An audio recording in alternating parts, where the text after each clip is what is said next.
Oke, kita mulai ya. Bismillahirrahmanirrahim. 1, 2, 3. Nah, darah mulai keluar. Kita pencet bagian bawah sampai dia keluar 5 mmol. Sesuai fraksi prediksi.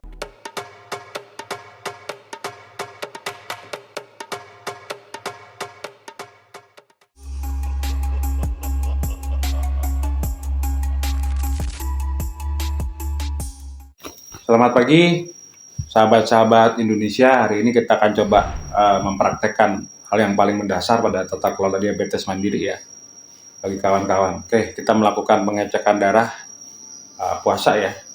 Kita lakukan mendekati jam 8, yaitu ketika kortisol mulai bekerja. Kortisol itu akan menaikkan gula darah secara otomatis. Itu mekanisme badan waktu pagi, mempersiapkan diri untuk alert ya, untuk fokus. Oke. Di depan kita punya glukometer. Ini yang pada umumnya banyak dipakai, salah satu model dan tipe, macam-macam banyak jenisnya ya. Oke, saya perkenalkan dulu. Di dalam glukometer itu ada 3 benda, ada 3 barang ya. Yang pertama itu adalah glukohydrometer sendiri, ini glukometer, ini glukometer ya. Kemudian yang kedua itu adalah perangkat lancet atau jarum suntiknya atau pemantik suntik. Itu ada cocking device. Cocking device ini bunyi klik.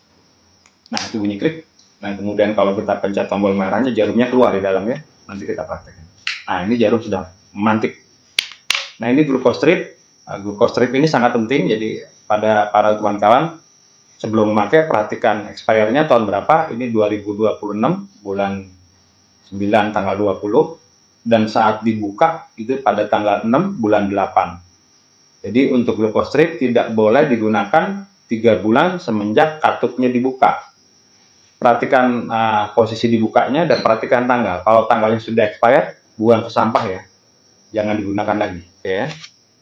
Kemudian perangkat yang lain, jadi mana alcohol strip? Hilang tadi. Oh, ini. Ini alcohol swab. Ini juga dibutuhkan untuk memastikan suci hama tangan ketika dipantik ya. Kalau nggak ada alkohol swab, bisa cari etil alkohol 70 dan kapas, tapi pastikan itu bebas dari kotoran. Ini alkohol swab ya. Oke, kita akan mulai. Yang pertama adalah membuka strip. Perhatikan pada saat membuka, Anda tidak menyentuh bagian ujung di mana sampel darah diambil, dan selalu memegang buntut daripada glucose strip. Hati-hati ya, pegang buntutnya, jangan pegang kepalanya. Buntutnya itu isinya elektrodanya dia. Tapi sebaiknya juga tidak dipegang, di tengah ya. Ini adalah elektroda, ini adalah tempat, saya tutup dulu. Ini adalah tempat untuk mengambil sampel darah yang nilai jumlahnya 5 mmol sampai 10 mmol contoh darah yang diambil oleh alat ini, yang dibutuhkan oleh alat ini untuk membaca. Baik, ini yang selalu mendebarkan dari hari ke hari. Nanti kita akan tancapkan glucose strip ini pada si glucose stripnya. Siapkan dulu, pastikan lancetnya. Saya buka dulu ya. Jarumnya sudah ada ya. Jarumnya kebetulan saya baru ganti, kita nggak usah praktekkan ganti jarum, nanti ini lagi ya. Kita masukkan, kita pastikan lancetnya bekerja. Kita mulai ritual kita dengan kata-kata Bismillahirrahmanirrahim, mudah-mudahan. Tapi saya memprediksi gula darah pagi saya ini akan cukup lumayan karena agak terasa segar ya. Di badan memberikan tanda drag, kayaknya di badan tuh gulanya hari ini tidak wajar, bukan tidak wajar, ada sesuatu yang mungkin bisa mencemaskan, tapi ya sebagai penderita diabetes itu soal yang biasa. Jadi biasanya ada suplai 2 lapis ya, ada 2 lapis alcohol swab. Kita buka. Oke. Sekali kayak sementara waktu gini ya. Taruh alcohol swabnya, kita tancepin elektrodanya, kita tancapkan. Alat mulai rekognisi, dia membaca ya. Dia akan bunyi tip, itu tunjukkan bahwa dia membaca glucose strip dengan benar. Tip, oke. Dia sudah minta sampel. Ayo kita lakukan sesuatu dengan jari kita. Kita swab dulu, saya ambil jari manis sebelah kiri, sebagai standar. Oke, saya pakai kacamata dulu untuk memastikan mata terfokus untuk mengambil contoh gula darah. Kita kokang. Oke, kita mulai ya. Bismillahirrahmanirrahim. 1, 2, 3. Nah, darah mulai keluar. Kita pencet bagian bawah sampai dia keluar 5 mmol. Oke, kita nanti dia nyerap sendiri, jangan ditekan, jangan dipaksa, biar dia menyerap sendiri kepalanya. Oke, dia sudah serap. Kita akan baca berapa? 7, 6, 10 detik ya. 4, 3, 2, 1. Sesuai fraksi prediksi 115. Ini ciri orang glukosa tinggi ya. Jadi kita catat di catatan kita tanggal 8/11 itu adalah 115 pada jam 07.52. Kita sebut di catatan itu gula darah puasa. Dalam orang normal gula darah puasa tidak boleh lebih dari 110. Karena saya makan jam terakhir itu jam 8, berarti ini cukup tinggi ya. Jadi ini peringatan bagi saya untuk hari ini untuk minum obat, karena kemarin saya relatif bebas obat. Tapi angka ini sebenarnya angka yang wajar. Nanti kita akan praktekkan lagi ini untuk namanya gula PP waktu nanti kita makan. Tapi dengan gambaran angka seperti ini sudah bisa kita pastikan saya menderita diabetes, karena itu kelebihan 5 ya. Kelebihan 5 poin itu cukup signifikan. Ini yang yang harus dihadapi oleh para penderita diabetes setiap hari. Dia kelebihan, tapi ya not so big lah ya. Kalau biasanya yang penderita yang parah itu gula darah puasanya ada 170, ada yang sudah di 200. Angka segini nih buat penderita diabetes bisa dianggap ya easy lah ya. Nah, kita copot ya. Mencopot strip juga tidak boleh sembarangan, karena ini adalah contoh darah. Kita harus memperlakukan sampahnya dengan betul. Ini sampah gula darah ini, dan ini kita, kalau dalam alat ini ada pemantik ya, jangan dipaksa. Segala suatu alat tidak dipaksa, kita buang. Oke, nah seperti itu. Ini sampah biologi, sampah darah, harus disatukan dengan alkoholnya, hati-hati. Kemudian kita cek. Yang kedua adalah dalam hal ini angka C ya. Angka C itu 7 hari terakhir itu 108, 14 hari itu 100, dan 28 hari itu 94. Oke. Kita lengkapi di catatan kita berdasarkan ingatan glukometer. Oke. Jadi kita balik. 7D di catatan kita. 7D itu adalah 108. Kemudian 14D-nya itu adalah 100. 28D-nya itu adalah 94. Oke. Dari seluruh angka ini kita bisa ambil satu kesimpulan rata-rata. Kita matikan dulu ya supaya jangan offset. Alat ini harus selalu terpantau penggunaannya. Oke. Kalau saya gitu ya, kita jumlahkan rata-ratanya. Yang 752 angka gula darah puasa saya 115. Standar gula darah puasa orang normal 110 ya. Jadi saya kelebihan 5, tapi oke lah ya untuk orang diabetes ya. Oke, kita cek kemudian dengan fasilitas alat. Kita cek 7 hari terakhir itu 108, 14 hari saya itu 100 pada pengukuran yang acak ya. Pada 28 hari itu 94. Kita catat di note kita 7D10 kita catat. Dan untuk mendapatkan gambaran set pintas lalu kita matikan dulu alatnya ya, supaya jangan korslet, karena handling with care. Alat tidak boleh terjatuh. Oke, kita gunakan kalkulator. Oke, 108 ditambah 100 ditambah 100 ditambah 94, 302 kita bagi 3. Oke, kira-kira 100 ya. Kira-kira 100 kita catat sebagai note 100.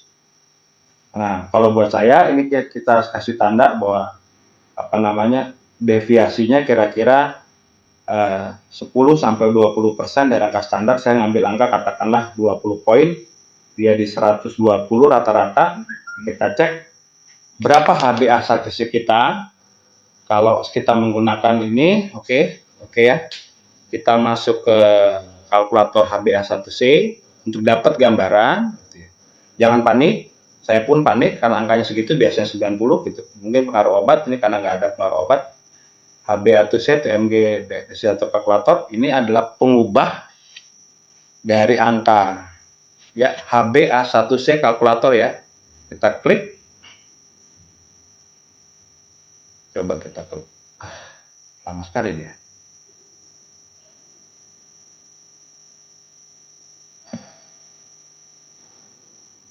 Oke, apa itu HbA1c? Untuk menyatakan rata-rata kadar gula darah kita dalam 3 bulan terakhir. Ini sudah bisa akses ya. Ini adalah HbA1c kalkulator oleh Diasis, ada banyak kalkulator HbA1c. Nah, kalau kita sudah dapat angka 120 sebagai gambaran ya, gambaran dengan toleransi yang cukup lumayan. 120 itu kita klik di miligram per desiliter. Kita ketik 120, maka dia otomatis keluar di angka in persen 5,8% HbA1c dalam kurun waktu saya 24 jam. 5,8 belum masuk zona remisi. Jadi dengan angka ini saya harus masih menggunakan obat untuk melakukan tata kelola diabetes mandiri, atau lebih memperketat diet saya sedikit karena kemarin agak saya longgar, makan malam saya agak enak, dan ada sesuatu di makan malam yang mungkin masuk tadi malam saya nggak sadari gitu ya. 5,8, oke. 5,8, orang normal itu di bawah 5,7. Target saya adalah 6, bukan 5,8. Jadi kalau 6 itu berapa sih rata-ratanya? 6, kita klik 6 di persen, keluar di 125,67. Nah, ini sangat dekat angkanya dengan 120 catatan kita. Oke. Kemarin di 10 jam 10 sama 114, tetapi di jam 6.16, di jam 7 ternyata saya menemukan pola. Ketika saya mengukur di bawah jam berapa ya? Di bawah jam 8, di jam 6 misalnya ya, atau di jam 7.17 gitu. Kita ke depan lagi. Jam 7 itu rata-rata ada di angka 77 dan 88 gitu ya. Ini menunjukkan bahwa ada efek namanya serangan pagi hari. Bahwa hati saya, lever saya mengeluarkan gula untuk mempersiapkan kegiatan sehari-hari saya gitu ya. Nah, ini yang menjadi concern kita gitu kan, menjadi ini kita. Oke, sebelum itu untuk menjadi pengingat, kita tutup dulu kalkulator tadi, kita masuk ke tabel untuk mengingatkan kita tentang berapa dan dianya gitu ya. Terus saya mana lupa saya tabelnya di mana. Ini oke, angka 5,8 itu tujuannya adalah untuk tahu apakah ada ancaman terhadap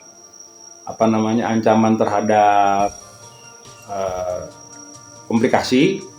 Insya Allah saya ada cukup jauh dari gejala komplikasi ya. Jadi selalu di HP kita rekam saat-saat indah di mana angka-angka itu kecil dan kita perhatikan menyimpan makanan-makanan kita gitu ya. Oke, kita simpan makanan kita apa dan gimana, kita timbang bahkan ya. Nanti kita praktekin lagi pada saat nanti kita coba percobaan yang mendebarkan hati. Kita akan makan roti gandum 1 potong, kita mau lihat berapa, tapi perkiraan saya mungkin di atas normal ya gitu ya. Jadi disebut gula darah basal ya, tapi bukan basal karena belum pagi ya. Nggak sama sekali nggak pagi. Oke, mana dia? Ini saya agak lupa nih ya. Oke, bersabar sedikit ya. Oke, kita lihat fotonya mana.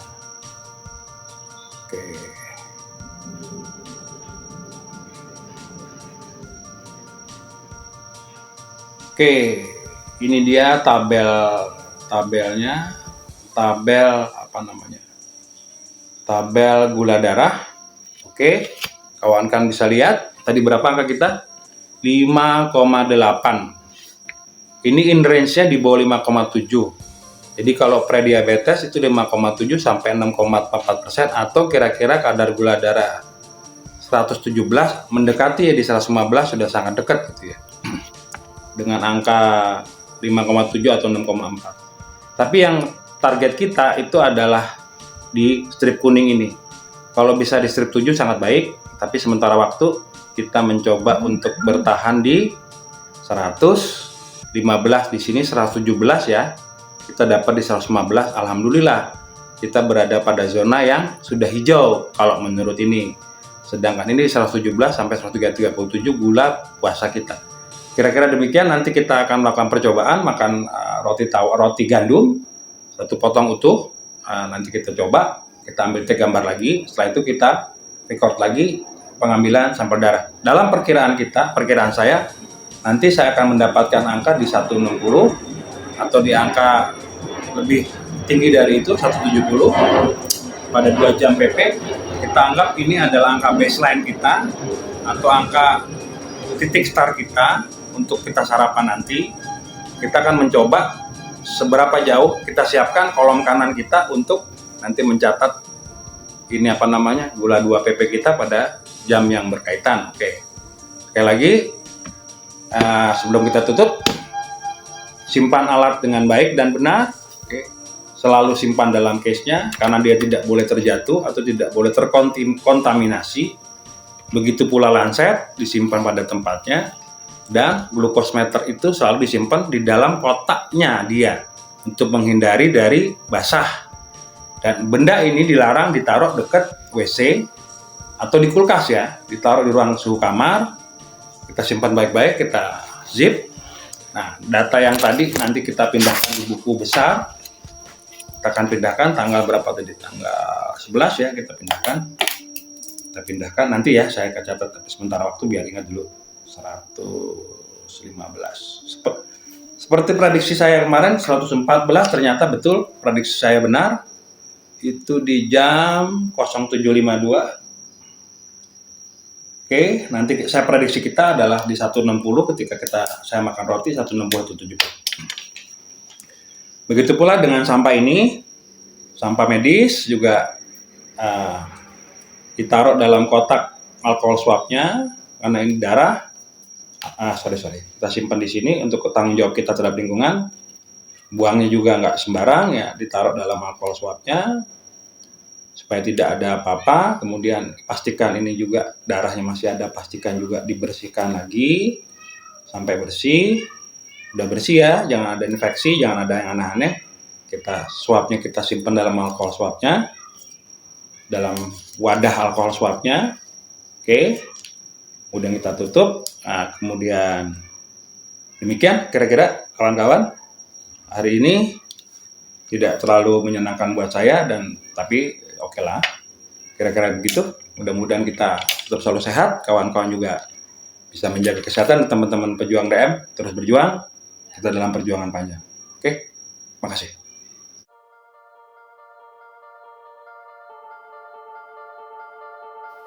Baik, jumpa lagi dengan saya Hendra di jurnal Hendra di Spiritual Indonesia ya. Kita akan lanjutkan yang tadi pagi kita lakukan, yaitu sebuah uji coba. Jadi para pemirsa bisa mengetahui secara lebih real apa itu gula darah puasa, apa itu gula darah 2 PP atau phosphatidylcholine gitu yang kita uji tadi pagi. Itu membuktikan banyak fenomena. Sebelumnya seperti saya sudah kemukakan, tolong editor dikasih di bawahnya ya, black box, tidak untuk ditiru. Itu hanya eksperimental untuk kawan-kawan jadi gambaran saja. Sebagai noted, saya menggunakan pengaman ya. Kalau orang mau terjun pagi saya pakai helm tuh, gitu. Mau tracking MotoGP saya pakai helm, udah pakai Lizard Suite, gitu. Udah pakai obat itu pelindung saya gitu ya. Itu sebagai catatan. Ini juga buat Mbak Irwi Bisono yang minta keterangan apakah itu dilakukan tanpa obat atau tidak. Di video dijelaskan itu terlihat saya minum obat ya. Itu disclaimer. Pada intinya adalah seperti itulah polanya. Cari yang paling aman, seperti pilot. Pilot itu kalau nyetir pesawat dia nggak bisa keluar SOP. Pilot itu kalau dalam keadaan yang sangat khusus dia baru boleh minta perubahan arah, perubahan ketinggian, itu persis sama kita. Bahwa kita hanya bisa berubah apabila ada kondisi-kondisi very very special dan very very risky. Jadi ada insert nanti ketahuan bahwa 2 pp-nya itu di angka 133 2 jam 10 menit, 2 jam 15 menit setelah makan. Tapi itu ada obat ya, jadi kemungkinan besar angka realnya itu saya coba di tempo hari ada di sekitar 167 sampai 170 angka realnya. Dengan menggunakan obat dia bisa dipres di 133. Jadi ini gambaran saja. Tapi jika tidak pakai obat, tentu saja caranya mudah kan? Roti yang 2 potong jadi tinggal 1 potong. Nasi yang tadi pagi saya jabarkan potong setengah, nanti sebentar lagi saya makan, nanti nasinya setengah. Kira-kira seperti itu pola makan kita. Gitu. Cari yang paling aman, kecuali situasi khusus. Buat teman yang tidak pakai obat pun, jika situasi mendesak, tolong bawa obat.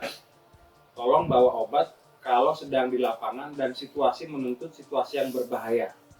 Tentu tidak bisa off counter ya, tidak bisa beli di warung obat ini gitu. Harus konsultasi dengan dokternya dulu. Saya mau ada acara, misalkan saya mau ke Papua, saya mau ke Subang, saya ngomong sama dokter saya bahwa saya pengen ke Subang, begini, minta petunjuk apa yang harus dilakukan, berapa dosis obat dan gimana akan dijalankan. Saya sarapan, makan siang, itu lapor ya, kawan-kawan, kira-kira begitu. Itu yang menjadi pegangan kita. Ya, mudah-mudahan tolong film horornya tadi pagi itu horor ya buat saya ya. Gitu. Nah, sebentar lagi kita akan nonton horor baru lagi karena saya akan makan malam dengan setengah porsi yang tadi. Mudah-mudahan kita selalu mendapatkan berkah hidayah dan istiqomah di jalan kita, sabar, tawakal dan tawadu buat teman-teman seluruhnya. Dan untuk salah satu sahabat saya, nanti ada segmen berikut kita bahas tentang psikologi diabetes ya, kondisi psikis diabetes ya. Nanti kita bahas secara lebih detail sedikit, kira-kira gitu. Oke, buat sahabat Spiritual Indonesia, keep the spirit, tetap semangat, tetap bekerja dan berkarya. Kalian tidak dihalangi oleh penyakit, kalian tidak dihalangi disabilitas, kalian tidak dihalangi diskriminasi apapun. Semua orang mampu bekerja dan berkarya sampai di titik penghabisan. Salam spiritual Indonesia, salam sehat. Kalau itu, salam super. Terima kasih.